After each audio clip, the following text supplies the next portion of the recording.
India, they abandoned their contract and they have no damages and consequences as a result of that. And we have the judiciary that decides to side with wickedness and evil rather than protect the rights with whom the people, the voters with whom they have already had a contract under the sovereignty of a nation or a country in the social contract of a constitutional democracy. I am not talking about the constitution that is formulated by one man or few men or by a military.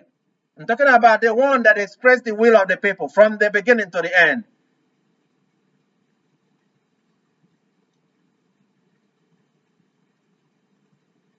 In the book of 1 Samuel chapter 8, the word says, from verse 1, now it came about when Samuel was old that he appointed his sons as judges over Israel.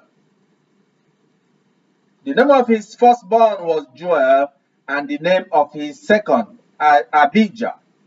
They were judging in Beersheba. His sons, however, did not walk in his ways.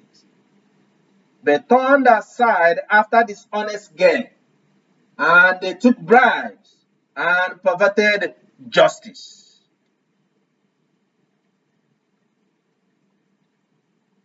This now are behavior. They pervert justice. They were taking bribes.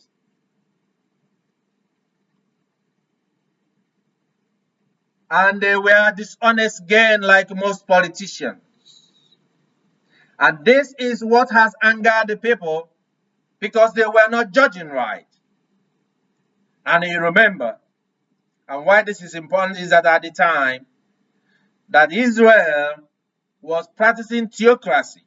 You remember, theocracy with God as the leader of the people of Israel, giving instruction to the prophet like Samuel in order for him to make known to the people God's will and God's plan and God's blessings for them.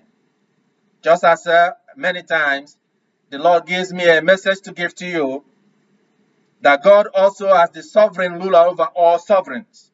For he is the King of the kings and the Lord of the lords. And then Prophet Samuel have appointed his own children that is supposed to also, like him, live righteously and lead righteously, so that people can believe and accept their government. There must be an assent.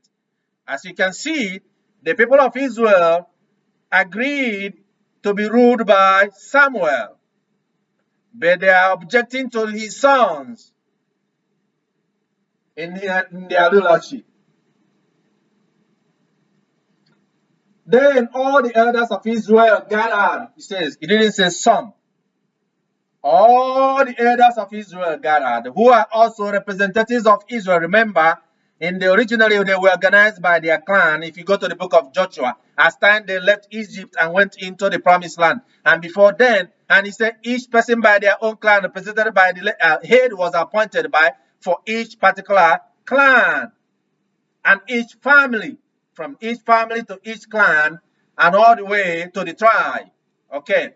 And he gathered all the elders. He didn't say some elders. So it's like a national event. Behold,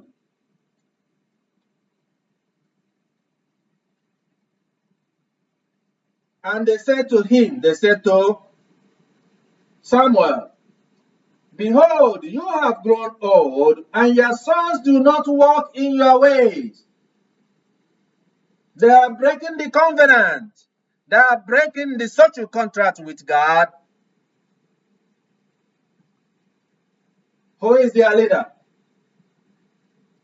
Now appoint us a king to judge us like all other nations. Now they want to copy other nations. So you see, other nations had leaders their own and ruled by kings. And that's how kings became even more popular after that. But it was already there before then. But the matter was displeasing in the sight of Samuel when they said, give us a king to judge us. And Samuel prayed to the Lord, and the Lord said to Samuel, listen to the voice of the people. regarding all that they say to you. Listen to the voice of the people regarding all that they say to you. Because they have not rejected you, but they have rejected me from being king over them. This is God talking to Samuel. From being king over them, being their leader, the people rejected God. And God will say, listen to what they are saying. It is their right and their free will God has given unto them to choose who's going to lead them. Like all the deeds which they have done since the day that I brought them up from Egypt, even to this day, in that they have abandoned me and served other gods. So they are doing to you as well. Now and then, listen to their voice. However, you shall warn them strongly and tell them of the practice of the king who will reign over them.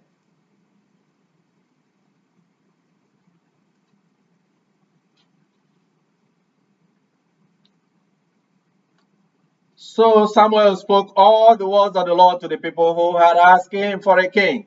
And he said, this will be the practice of the king who will reign over you. Now curses are coming. He will take your sons and put them in his chariots for himself and among his horsemen, and they will run before his chariots. He's not telling that these are what other people are doing too. So you're going to go through them and sacrifice and give your son like most nations of the world, like those who are dying right now in the war going on in Russia and Ukraine. He will appoint for himself commanders of thousands and commanders of 50s.